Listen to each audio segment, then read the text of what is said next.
वाड्यातून नेहमीपेक्षा जास्त आवाज येत होते. गावात पसरायचा. लोक म्हणायची की जो त्या दरवाजाजवळ गेला तो परत कधीच पूर्वीसारखा राहिला नाही. ही गोष्ट अर्जुनपर्यंत पोचली. तेव्हा कोकणातल्या डोंगराआड लपलेलं भैरववाडी नावाचं एक छोटंसं गाव होतं. दिवसा ते गाव इतर गावांसारखं शांत दिसायचं, पण सूर्य मावळल्यानंतर त्या गावावर एक वेगळीच सावली पसरायची. कारण गावाच्या टोकाला एक जुनी मोडकळीस आलेला वाडा होता आणि त्या वाड्यात एक दरवाजा होता, जो फक्त रात्री बरोबर 12 वाजून 12 मिनिटांनी उघडायचा. कोणीही तो उघडताना पाहिला नव्हता, पण त्या वेळेला वाड्यातून येणारे कुजबुजणारे आवाज, रडण्यासारखे सूर आणि कुणीतरी मदतीसाठी हात मारत मारत असल्यासारखा आवाज, संपूर्ण याला ती केवळ एक अफवा वाटली.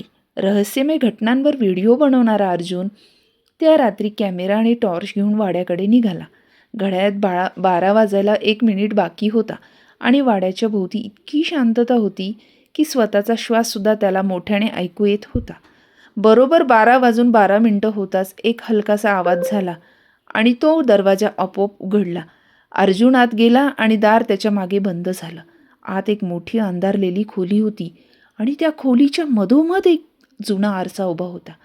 अर्जुन आरशात पाहू लागला, पण त्याला स्वतःचं प्रतिबिंब दिसलंच नाही.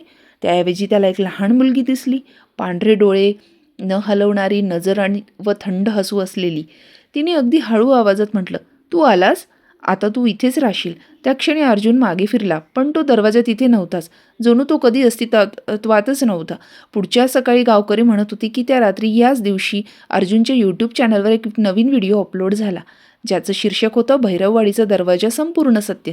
लोकांनी तो व्हिडिओ उघडला तेव्हा अर्जुन दिसला नाही. स्क्रीनवर फक्त एक जुना आरसा होता आणि त्या आरशात अडकलेला एक चेहरा हळूच बोलत होता, "पुढचा कोण?"